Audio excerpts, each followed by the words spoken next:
ვლადიმირ პუტინის სასტრაფოდ გააქვს თავისი ქონება და სავარაუდოდ ოჯახიც რუსეთიდან, რათა უკრაინული დრონების თავდასხმებისგან შორს იყვნენ.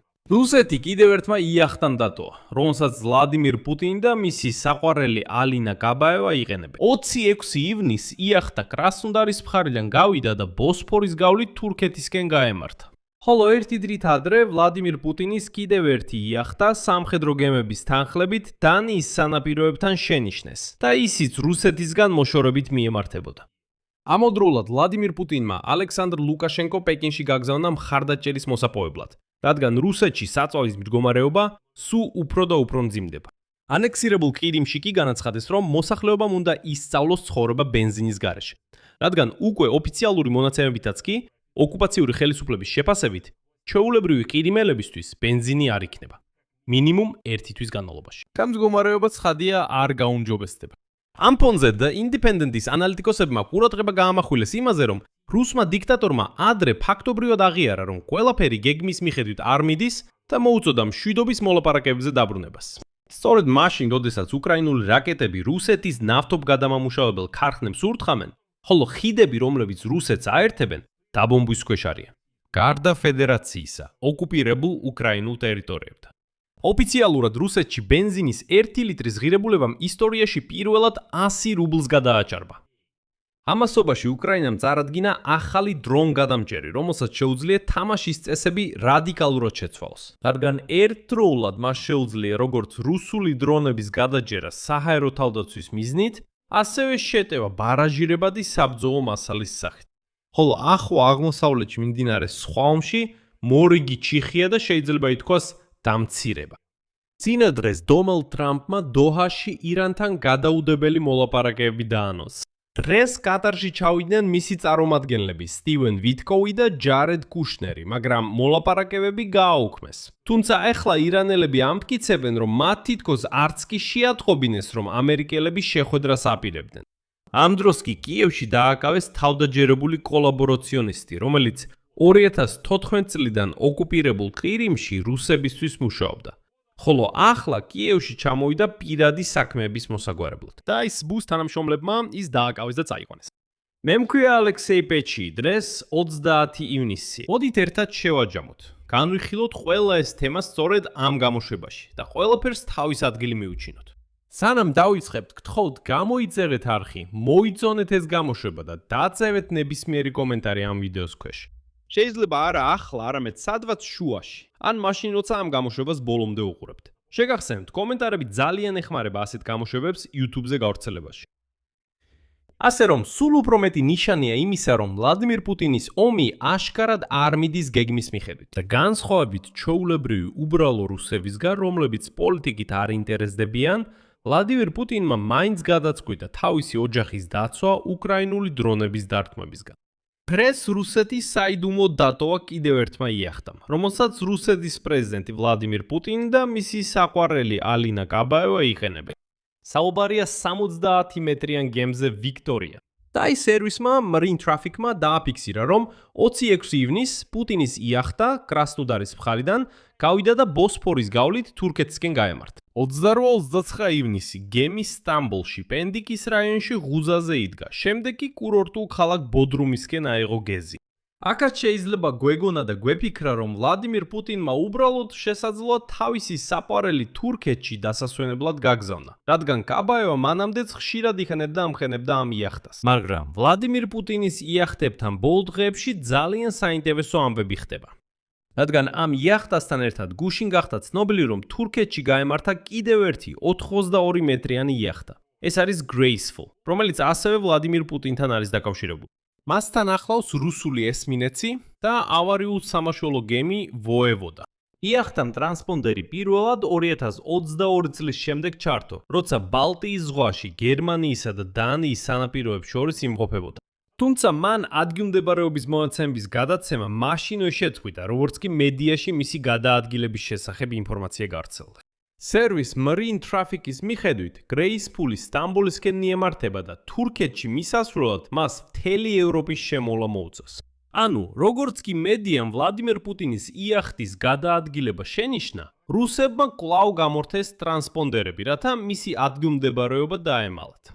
გარდა ამისა, შეგახსენებთ, რომ ამ თვეში სატელიტურმა სურათებმა ვლადიმერ პუტინის რეზიდენციაში ვალდაიზე დიდი დასასვენებელი სახლის სრული დემონტაჟი დააფიქსირა. კადრებში ჩანს, რომ მასიური ნაგებობისგან არც კი ფუნდამენტი დარჩენილა. პარალელურად, ივნისში ვლადიმერ პუტინის რეზიდენციის რაიონში მასშტაბური გადაკეტვები დააფიქსირეს. კერძოდ, ტვერისა და ნოვგოროდის ოლქებში გადაკეტეს გადახდადი გზატკეცილის M11-ის დაახლოებით 90 კილომეტრიანი მონაკვეთი. ანუ ფაქტობრივად, პუტინის რეზიდენციის რამდენიმე კილომეტრის რადიუსში მოძრაობა გადაკეტეს და ამ რაიონში არც ერთ ავტომობილს არ უშვებდნენ. რა ხდებოდა იქ ამ დროს, უცნობია. მაგრამ სამხედრო ექსპერტებისა და ანალიტიკოსების აზრით, ვლადიმერ პუტინის ვალდაის რეზიდენციაში ერთ-ერთი სახლის ლიკვიდაცია უსაფრთხოების მთელი კომპლექსური მიზეზებით არის დაკავშირებული. პირველი მიზეზი არის რეპუტაციული ზარალის თავიდან აცილება, რადგან უკრაინული უპილოტო აპარატების დარტყმა ასეთ სიმბოლურ და დაცულ ობიექტზე კრემლს ძლიერ მედია დარტყმას მიაყენებდა. დიდი ნაგებობის დანგრევა უპილოტო აპარატებს აშკარა ვიზუალური და თბური სამიზნის გარეშე ტოვებს. მეორე მიზეზი კი არის ამ რეზიდენციის სრულიად დახურულ გამაგრებულ უბნად გადაკეთება. ღია წყაროებიდან ცნობილია, რომ ვლადიმერ პუტინმა ვალდაიზე თავისი ოჯახის ნაწილი გადაიყვანა და ადგილობრივ საიდუმლო ბუნკერს ძირითად სტრატეგიულ თავშესაფრად იყენებს. მდიდრულ მამულს ახლა თანმიმდევრულად გადააქცევენ მილიტარიზებულ ობიექტად. მაგრამ თუ გავითვალისწინებთ იახტების გაყვანას რუსეთიდან, შეიძლება ვივარაუდოთ, რომ ვალდაიზე ეს ყველაფერი მხოლოდ თვალის ასახვევად კეთდება. რადგან კიდევ ერთხელ აღნიშნავ, შეამჩნიეს ორი იახტის გაყვანა, მაგრამ რა ვერ შეამჩნიეს, ეს ჯერჯერობით საიდუმლოდ რჩება. შესაძლოა პუტინს თავისი ოჯახი და ქონება რუსეთიდან ბევრად უფრო მასშტაბურად გახკავს. როგორც ჩანს, ვლადიმერ პუტინმა გაიგო, რომ ვერაფერი დაიცავს მას და მის ოჯახს უკრაინული დათმობისგან. იმიტომ რომ ვალდაის რეზიდენციაში ამ დასასვენებელი სახლის ლიკვიდაცია შემთხვევით არ მომხდარა. ამას წინ უძღოდა მასშტაბური მზადება საჰაერო თავდაცვისა და თავდაცვითი ინფრასტრუქტურის გარშემო ამ რეზიდენციის. პუტინის რეზიდენციის გარშემო პერიმეტრზე ააშენეს 7 ახალი კოშკი, რომლებზეც მორიგეობენ კომპლექსები პანცირი S1. და სწორედ იმ ტრასებზე მათი და 11 ვალდაის რაიონში საგზაო სამსახურებმა მასობრივად დაიწყეს სპეციალიზებული ბადეების გაბმა უპილოტო აპარატებისგან დასაცავად. მაგრამ როგორც მიხვდებით, მძიმე შორ მანძილზე მოქმედი დრონებისგან, მაგალითად უკრაინული დრონი ლიუტი, ასეთი ბადეები რა თქმა უნდა ვერ დაიცავს. ამ ფონზე გამოცემა The Independent-ის ანალიტიკოსებმა ყურადღება გაამახვილეს იმაზე, რომ ვლადიმერ პუტინმა ფაქტობრივად აღიარა წინადრეს, რომ ყველაფერი გეგმის მიხედვით არ მიდის და მოუწოდა მშვიდობიან მოლაპარაკებებზე დაბრუნებას. სწორედ მაშინ, როდესაც უკრაინული რაკეტები რუსულ ნავთობგადამამუშავებელ ქარხნებს ურტყამენ, ხოლო ხიდები, რომლებიც რუსეთის ფედერაციას ოკუპირებულ უკრაინის ტერიტორიებთან აკავშირებს, ცეცხლის ქვეშაა. და აი გამოცემის აზრით, კრემლის დიქტატორი აშკარად შეშფოთებული. იმიტომ რომ რუსეთის აეროპორტები იკეტება, თანაც ახლა უკვე მუდმივად, სამხედრო ლოგისტიკა სერიოზულ შეფერხებებს განიცდის, ხოლო ომის მხარდაჭერა მოსახლეობაში ნელ-ნელა სუსტდება. და აი დღეს Yandex-სა და Google-ში რუსებს შორის საძიებო მოთხოვნების ზრდა დაფიქსირდა, რომლებიც ასე ჟღერს: როდის დასრულდება ომი? ანუ რუსებმა დაიწყეს გააზრება, რომ ომი, როგორც ჩანს, მათ სახლში მოვიდა. ამასთან რუსეთის სახელმწიფო მედია ვეღარ ახერხებს ხელოვნურად შეინარჩუნოს ინტერვიუების ძველი დონე. ეგრეთ წოდებული სპეციალური სამხედრო ოპერაციის გარშემო.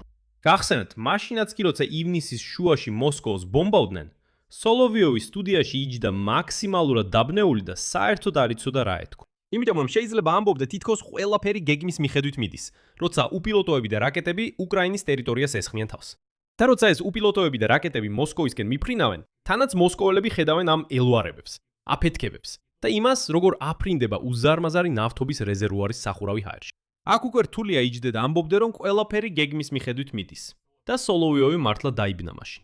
არ იცოდა რა ეთქვა რუსებისთვის, რომ როგორმე დაემშვიდებინა ისინი. რომ თითქოს ყველაფერი გეგმის მიხედვით მიდის, ვლადიმირ ვლადიმიროვიჩ პუტინი მაგარია. ის იქ ყველაფერს სწორად აკეთებს და ასე შემდეგ. არ გამოდის.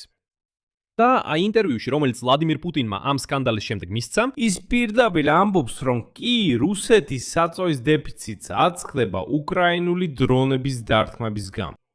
მისი გარემოცვაც სულ უფრო ხშირად წუხს იმაზე, რომ შეთანხმება, რომელიც მათი აზრით აშშ-ის პრეზიდენტ დონალდ ტრამპსა და მელოჯუჯა ვლადიმირ პუტინს შორის ანკორიჯის სამიტზე გასულ წელს იქნა მიღწეული, აღარ ინარჩუნებს ამერიკელი პრეზიდენტის ხარდაჭერას.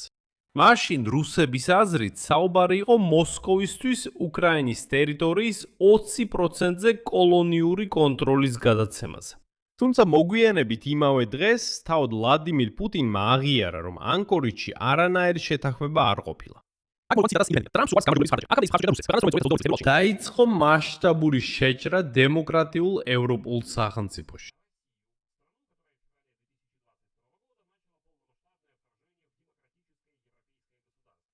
ეხლა შესაძლოა ნატოს გენერალურმა მდივანმა მარკ რუტემ უნდა აუხსნას აშშ-ის 47 პრეზიდენტს, რომ ალიანსის მოკავშირეები ნამდვილად ირებენ მონაწილეობას უკრაინის მხარდაჭერაში. აშშ-ის უშუალო სამხედრო დახმარების გარეშე დაზვერვითი ინფორმაციის გამოკლებითაც კი. ანუ, უნდა აუხსნას, რომ ნახე, შენ ფიქრობდი თითქოს უკრაინა დაინგრეოდა შენი დახმარების გარეშე, მაგრამ შენ უკვე წელიწად ნახევარია აღარ ეხმარები. ვიმეორებ, შეერთებული შტატები უკვე წელიწად ნახევარია 1 ცენტსაც არ გამოყოფს. საინტერესოა, რომ სამხედრო დახმარება უკრაინისთვის აღარ გაიცემა, მაგრამ უკრაინა არ დაინგრა. პირიქით, დეორად წარმატებით დაიწყო ბრძოლა გაველურებულ დაუბანელ რუსებთან. გავაგრძელებთ ციტირებას. როგორც ჩანს, თავად ვლადიმირ პუტინი თვლის, რომ ნავთობის გადამამუშავებელ ქარხნებზე დარტყმები მაინც აღწევს თავის მიზანს. რუსეთი, როგორც არაერთხელ განაცხადეს, მზად არის სამშვიდობო მოლაპარაკებებისთვის უკრაინასთან, განაცხადა ვლადიმირ პუტინმა გასულ კვირას. ფაქტობრივად ეს ისე ჟღერდა, როგორც თხოვნა. დაბრუნებული იყვნენ იმ დროებში, როდესაც დასავლეთის უკრაინის მოკავშირეები დარწმუნებულები იყვნენ კიევის სისუსტეში. თითქოს მოსკოვი მზად იყო ემოქმედა ადრე სტამბოლში მიღწეული შეთანხმებების საფუძველზე. მაგრამ ვლადიმირ პუტინი აუიწყდება, რომ ის დროები დიდი ხანია გასული. კრემლში სასუსტარკვეთის კიდევ ერთ მტკიცებულებად იქცა კრემლის ჩინოვნიკების მუდმივი წუწუნი იმაზე, რომ ტრამპი უკვე აღარ ჩანს ისეთი თავგამოდებული რუსეთის მხარდამჭერი, როგორიც იყო ბოლო 1 წლისა და ნახევრის განმავლობაში. სწორედ ამ პერიოდში მან შეწყვიტა სამხედრო დახმარება კიევს და ასე შემდეგ. თუ სიტუაციას გონივრულად შევხედავთ, ბოლო კვირებში ვხედავთ, როგორ მიმართავს რუსეთი ერთგვარ საბჭოთა რევიზიონიზმს.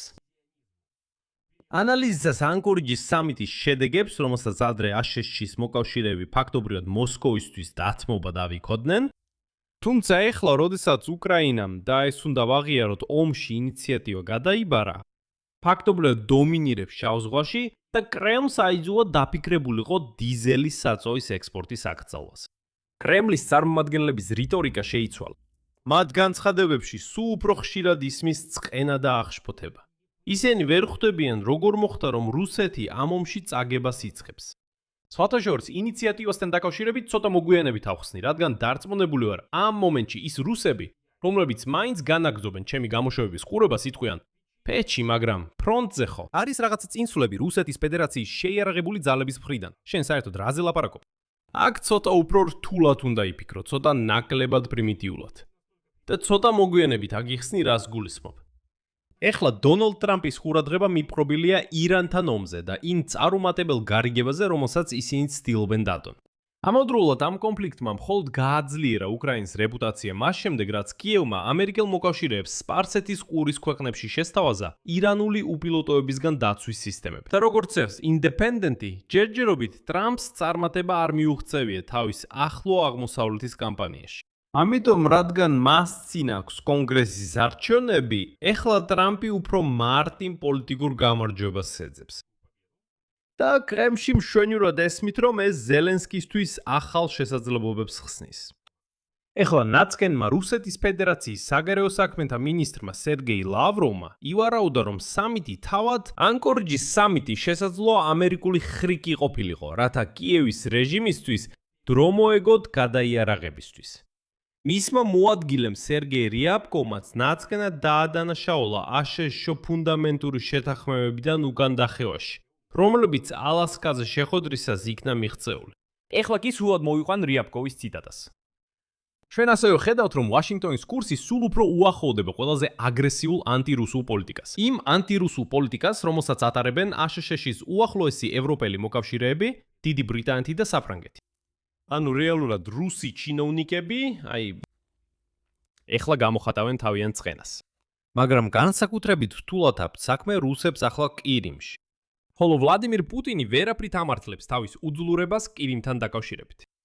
რუსეთის მიერ დანიშნული ეგრეთ წოდებული სევასტოპოლის გუბერნატორის მიხაილ რაზოჟაევის თქმით.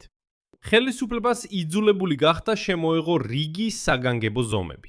კერძოდ, საზოგადოებრივი ტრანსპორტი მუშაობას წყვეტს 22 საათზე. ხოლო დიდი მაღაზიები და კაფეები ახლა კირიმში 20 საათზე იკეტება. საწვავის დეფიციტი სულ უფრო ძლიერად ურტყამს რუსეთის უმსხვილეს ტროფიას უკრაინაში. იმდენად რომ თვითონ პუტინიც იძულებულია ეს აღიაროს. შედეგად დღეს ასე წოდებული ყირიმის ხელმძღვანელი აქსიონოვი საჯარო დავიარა, რომ ასე წოდებულმა ყირიმის ხელისუფლებამ ვერ შეძლო ბენზინის დეფიციტის პრობლემის გადაჭრა. მიუხედავად საგანგებო მდგომარეობის შემოღების, რის მეშვეობითაც ყოველ შემთხვევაში გეგმავდნენ ოპერატიულად სტაბილიზაცია მოეხდინათ. სწორედ ამისთვის შემოიღეს საგანგებო მდგომარეობა, რომ გაერკვიათ სიტუაციაში და სწრაფად დაებრუნებინათ ბენზინი გასამართ სადგურებზე. აქსიონოვმა განაცხადა, რომ ხელისუფლება იღებს ზომებს დეფიციტის ლიკვიდაციისთვის.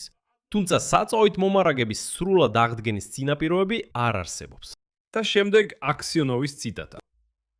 Ძვირფასო კერიმელებო, საწვავის კრიზისი გრძელდება. გთხოვთ მოთმინება გამოიჩინოთ. უახლოეს მომავალში საწვავის დიდი რაოდენობები გათიგვაში არ იქნება. მაგრამ ინფორმირებას საწვავისა და ენერგეტიკის მინისტრი ყოველდღიურად განახორციელებს. და ის საბოლოოდ ოკუპაციური ხელმძღვანელი სევასტოპოლის მიხაილ რაზვაჟაევი პირდაპირ განაცხადა, ციტატა. საწვავზე შეზღუდვები ჯერჯერობით ძალაში რჩება და სავარაუდოდ ისინი კიდევ დაახლოებით 1 თვის განმავლობაში გაგრძელდება. ანუ ჩვეულებრივი ყირიმელებისთვის ბენზინი ყირიმში კიდევ მინიმუმ 1 თვე არ იქნება და ამას უკვე ადასტურებენ ეგრეთ წოდებულ ყირიმის ოფიციალური ხელისუფლებაც. გახსენებთ, რომ ყირიმში საწვავის თავისუფალი გატიდვა, მათ შორის ტალონებით, QR კოდებით და ნაცნობობით შეჩერებულია. სრულად შეაჩერეს კიდევ 21 ივნისს, მას შემდეგ რაც უკრაინის შეიარაღებულმა ძალებმა კიდევ ერთხელ დაარტყეს ნახევარკუნძულის ნავთობისა და ლოგისტიკურ ობიექტებს. მას შემდეგ საწვავს მხოლოდ სახელმწიფო სტრუქტურებსა და ოკუპანტებს აძლევენ. იგულისხმება სამხედროებით. ბენზინის არარსეობის გარდა ყირიმში უკრაინის შეიარაღებული ძალების დარტყმების გამო ქვესადგურებზე ელექტროენერგიას რეგულარულად იშავენ. და ის სწორედ ის, აქსიონოვი 30 ივნისის მიმართვაში დაპირდა, რომ რამდენიმე დღეში ტექნიკურ შესაძლებლობებს მოძებნია. იმისთვის, რომ აღდგეს ელექტროენერგიის სამართლიანი განაწილება ნახევარკუნძულის ყველა რაიონში, რაც შეეხება ძირითად მოთხოვნებს, რომლებიც დღესდღეობით კერიმელებისგან მოდის, ეს არის ელექტროენერგიის უსამართლო განაწილება. დღეს გაიმართა სამუშაო თადბირი ყველა დეპუტატის, რესურსების მომწოდებლების და ყველა მუნიციპალიტეტის ადმინისტრაციის ხელმძღვანელის მონაწილეობით გამონაკლისის გარეშე. დღევანდელი მთავარი ამოცანაა დღის ბოლომდე ტექნიკური შესაძლებლობების გათვალისწინებით ნებით ჯერჯერობით გამონაკრისების გარეშე უზრუნველყოთ ელექტროენერგიის სამართლიანი განაწილება. მაგრამ როგორც ბენზინის შემთხვევაში ვხედავთ, ოკუპანტებმა უკვე ისე მოაგვარეს, რომ მინიმუმ კიდევ 1 თვე არ იქნება. ელექტროენერგიასთანაც იგივე მოხდება და კიდე მადლობასაც კი იხდით, რომ უკრაინის შეიარაღებული ძალები ჯერჯერობით სხვა მიზნებზე გადაეხტნენ. შეიძლება კიდევ ერთხელ დაარტყან ყირიმს და მაშინ ნახევარი წლის განმავლობაშიც კი ბენზინი აღარ იქნება. შედეგად, არა მხოლოდ ოკუპირებულ ყირიმში, არამედ რუსეთშიც ისტორიული რეკორდია. პირველად ისტორიაში საწვავის ფასი 100 რუბლს გადააჭარბალიტრზე. საინტერესოა, რომ ბენზინგასამართ სადგურებს ეს ფასობრივი ზღვარი არ გადაულახავთ, იმიტომ რომ პროგრამული უზრუნველყოფა უბრალოდ სამნიშთა ფასებს ავითვალისწინებდა. ადრე ასეთი ფასებით საწვავი რუსეთის ფედერაციაში არასდროს გაკიდულა. ამ დროს კრემლის სპიკერმა დმიტრი პესკოვმა განაცხადა, რომ რუსეთი სხვა ქვეყნებთან კონტაქტშია და განიხილავს საწვავის მისაღებ ფასად იმპორტის შესაძლებლობას. საინტერესოა, რომ ეგრეთ წოდებული პარტნიორებიც კი რუსეთს ეუბნებიან, მოусმინეთ, ეს თქვენი პრობლემებია. თქვენ მხრიდან მოთხოვნაა. ამიტომ საწვავის ფასს ოდნავ ავწევთ, მზად ვართ მოკლიდოთ, მაგრამ არა საბაზრო, არამედ ოდნავ უფრო მაღალ ფასად. აი აქ კარმა თითქოს ბრუნდება. რუსები ხომ მიჩვეულები არიან გაზისა და ნავთობის ფასებით манипуლირებას. და ახლა ეს მათო უბრუნდებათ. და ის საინტერესოა, რომ პესკოვმა უარი თქვა დაესახელებინა. კონკრეტულად, რომელი ქვეყნებთან აწარმოებს კრემლი მოლაპარაკებებს საწვავის მიწოდებაზე უსაფრთხოების მოსაზრებებიდან გამომდინარე. და უკვე უკრაინიდანაც აძლევენ სიგნალებს და მიანიშნებენ, რომ ნებისმიერი ტანკერი აზიის ქვეყნებიდან ნავთობპროდუქტებით, რომელიც შევა რუსეთის პორტებში და პორტებში, უკრაინის ოკუპირებულ ტერიტორიებზე, მათ შორის ყივიმში, უკრაინის შეიარაღებული ძალები ასეთ ტანკერებს მიიჩნევენ ლეგიტიმურ სამხედრო სამიზნედ, რადგან ეს პირდაპირი სამხედრო დახმარებაა ოკუპანტისა და აგრესორისთვის. ფაქტობრივად ეს პირდაპირი გაფრთხილებაა ყველასთვის, რომ არ უნდა ეცადონ ვლადიმირ პუტინის გადარჩენას. წინააღმდეგ შემთხვევაში თქვენი ტანკერებიც განადგურდება, ისევე როგორც რუსეთის ნავთობგადამამუშავებელი ქარხნები. და რაც ძალიან მნიშვნელოვანია, ეს თავსებადია გაეროს წესდების 51 მუხტა, რომელიც თვითდაცვას ეხება. ამასობაში დიდი ბრიტანეთი და მისი ევროპელი მოკავშირეები ეძებენ გზებს, რათა სწრაფად გააძლიერონ საკუთარი თავდაცვითი შესაძლებლობები. ანუ ევროპას სწრაფად ცვლის სამხედრო ბიუჯეტებს. და აი დღეს, გადადგომამდე, დიდი ბრიტანეთის პრემიერ-მინისტრმა კիր სტარმერმა განაცხადა, რომ სამხედრო ხარჯებს თითქმის 20 მილიარდი დოლარი ზრდის. თუმცა ადრე ბრიტანეთი ამ საკითხში, ასე ვთქვათ, ძალიან კონსერვატიულად იქცეოდა და მნიშვნელოვნად ჩამორჩებოდა სხვა ქვეყნებს თავდაცვის ხარჯების და MŠP-ს პროცენტული შეფარდების მხრივ. და აქ ექსპერტები ამტკიცებენ, რომ რუსეთმა უკვე შეძლო დასავლეთის ნერვიულობის გამოწვევა. აი სწორედ ამიტომ ევროპული ქვეყნები იძულებულნი არიან უფრო და უფრო მეტი თანხა გამოყონ თავდაცვისთვის, მიუხედავად იმისა, რომ მათი ბიუჯეტები ისედაც სერიოზული წნეხის ქვეშაა. და ეს ყველაფერი იმისთვის, რომ შეაკავონ იმ სახელმწიფოსგან მომდინარე საფრთხე, რომის ეკონომიკაც ასე ვთქვათ შედარებით მცირეა და თავადაც სულ უფრო მეტად იცლება ომითა და სანქციებით, რომლებმაც ნავთობის სექტორს დაარტყეს. საუბარია რუსეთს. თუმცა არსებობს სხვა გზაც, რომელსაც ევროპა და თუნდაც შეერთებული შტატებიც შეიძლება მიმართონ. И даже Соединенные Штаты Америки. ეს გზა გულისხმობს უკრაინის წარმატებების განმტკიცებას ბრძოლის ველზე. კიევისთვის დახმარებას არა მხოლოდ ფრონტის ხაზის სტაბილიზაციაში, არამედ საბოლოოდ რუსეთის სამხედრო ლოგისტიკის გატეხვაში. რაც შეიძლება გამოიწვიოს რუსეთის არმიის ფრონტის სრულად ჩამოშლას. არ არის გამორიცხული, რომ უკრაინამ ეს თვითონაც შეძლოს, თუ გააგრძელებს უკვე მიმდინარე მასშტაბურ კამპანიას. საშუალო მანძილზე დარტყმების განხორციელებით ოკუპირებულ ტერიტორიებზე არსებულ ობიექტებზე რუსეთის არმიის დამარცხება სერიოზულ საფრთხეს წარმოადგენს კრემლის ამჟამინდელი მმართველებისთვის. ვლადიმერ პუტინი ამას შესანიშნავად აცნობიერებს. როგორც ადამიანი, რომელიც კარგად იცნობს თავის ქვეყნის ისტორიას, პუტინი ვერ დაივიწყებს, რომ სწორედ პირველი მსოფლიო ომის შემდეგ რუსეთის ჯარების დამამცირებელი დაბრუნება გახდა ერთ-ერთი ფაქტორი სამეფო რეჟიმის დაცენის. და ეხლა ვლადიმერ პუტინი ყველანაირად ცდილობს რუსების თავში ჩააგონოს, თითქოს ისინი იმარჯვებენ. რატო? იმიტომ, რომ რუსეთის ფედერაციის არმია ფრონტზე წინ მიიწევს.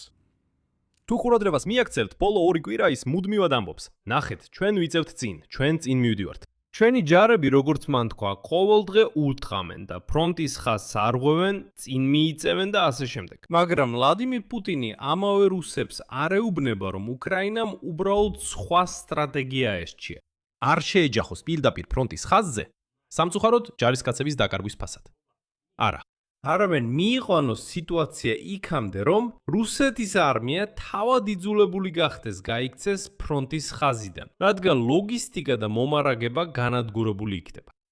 რუსებს შეუძლიათ რამდენიც უნდათ წინ წაიწიონ ფრონტის ხაზზე, მაგრამ ერთ მომენტში დადგება სიტუაცია, როცა მათ ზურგი სრულად განადგურებული ექნებათ. მომარაგების ხაზები სრულად გათვოტილი იქნება. და იქიდან აღარანაირ დახმარება აღარ მოვა. ზუსტად ამიტომ ეხლა უკრაინის შეიარაღებული ძალები მაგალითად ამ მომენტში ანგრევენ ხიდებს დონბასში, დონეცკის ოლქში. ყირიმი მოწყვიტეს, დაარტყეს იქ ხიდებზე, დაარტყეს მომარაგებაზე, დაარტყეს ლოგისტიკაზე, მიიყვანეს სიტუაცია იქამდე, რომ ყირიმში ბენზინი აღარ არის. ეხლა დონბასში ანგრევენ ხიდებს და რა ნადგურდება? ლოგისტიკა. მაგრამ იმისთვის, რომ ეს მიზეზ შედეგობრივი კავშირი გაიგო, ცოტა ტვინი უნდა გქონდეს, რაც რუსებს არ აქვთ.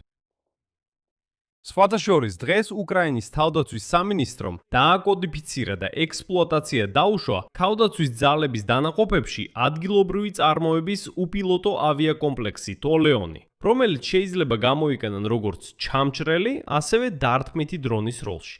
ამასთან უპილოტო აპარატის მართვა ოპერატორს შეუძლია როგორც ხელით, ასევე ნახევრად ავტომატურ რეჟიმში. უკრაინის თავდაცვის სამინისტროში განაცხადეს, რომ საჰაერო თავდაცვის, ეგრეთ წოდებული მცირე საჰაერო თავდაცვის ამოცანების შესრულების გარდა, ტოლეონი ეფექტურად შეიძლება გამოიყენონ სახმელეთო სამიზნეების დასაზიანებლად და სხვა ტაქტიკური ამოცანების გადასაჭრელად, დარტყმითი უპილოტოს როლში.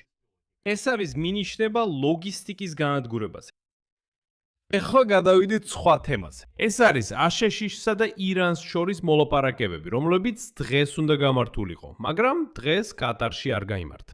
გუშინ დონალდ ტრამპმა დაანონსა, როგორც თავად თქვა, სასწრაფო პირდაპირი მოლაპარაკებები ირანთან კატარის დედაქალაქ დოჰაში. და აი დღეს აშშ-ის პრეზიდენტ დონალდ ტრამპის სიძე ჯარედ კუშნერი და სპეციალური წარმომადგენელი სტივენ ვიტკოვი ჩავიდნენ დოხაში, სწორედ ამ სასწრაფო მოლაპარაკებებზე ირანელებთან. თუმცა კატარის შუამავლებმა განაცხადეს, რომ მათ არ ექნებათ მაღალი დონის შეხვედრები ირანის დელეგაციასთან. და აი ვიტკოვი და კუშნერი უბრალოდ იდგნენ შერთხენილები და არ იცოდნენ რა უნდა გაეკეთებინათ. კატარის საგარეო საქმეთა სამინისტროს ინფორმაციით ამ კვირაში, არა მხოლოდ დღეს, მთლიანად ამ კვირაში, მხარეებს შორის მოლაპარაკებების ნაცვლად ჩატარდება ტექნიკური კონსულტაციები, მათ შორის რეგიონული უსაფრთხოების საკითხებზე. და აი თეირანის წარმომადგენელმა ესმაილ ბაღაიმ განაცხადა, რომ დიალოგი კატართან, არა ამერიკელებთან, არამედ კატართან, შუალედური შეთანხმების შესრულების შესახებ, მათ შორის გაყინული ირანული აქტივების გამბლოკვის საკითხზე, სავარაუდოდ დოხაში გაიმართება ოთხშაბათს. შემდეგ ბაღაის ციტატა. უახლოეს დღეებში ამერიკულ მხარესთან არანაირი საკითხი ან შეხვედრა ნებისმიერ დონეზე დაგეგმილი არ არის. და მანვე დაამატა, რომ საერთოდ ირანელებს დღეს არანაირი სასწრაფო მოლაპარაკება არ ქონდათ დაგეგმილი.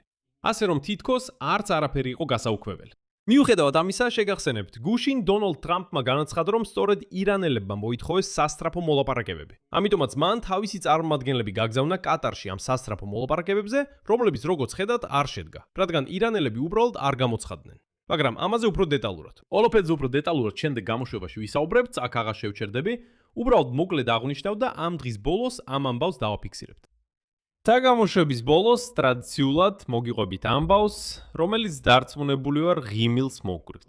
დღეს უკრაინის უსაფრთხოების სამსახურმა დააკავა ავტონომიური რესპუბლიკა კირიმის საწვავის, ენერგეტიკისა და ინოვაციური პოლიტიკის რესპუბლიკური კომიტეტის ყოფილი თავმჯდომარე, რომელიც 2014 წელს ნახევარკუნძულის ოკუპაციის შემდეგ რუსეთთან თანამშრომლობაზე წავიდა.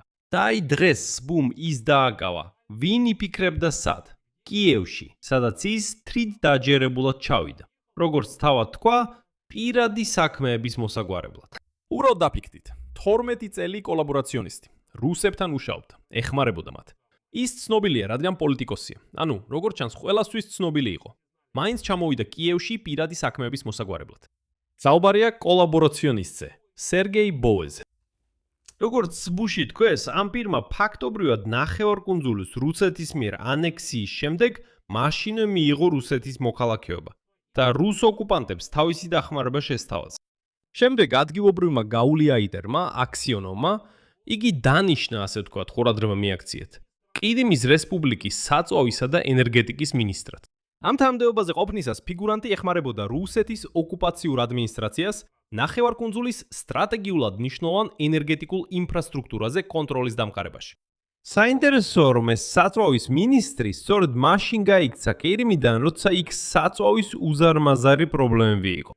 ვინ იცის, იქნებ შეგნებულად გაიქცა კიევში, მიხვდა რომ ჯობს ციხეში იჯდეს, ვიდრე რუსებთან ერთად იყოს. ან იქნებ იმდენად სულელია, რომ კიევში წავიდა იმ იმედით, რომ უბრალოდ ვერ შეამჩნევდა.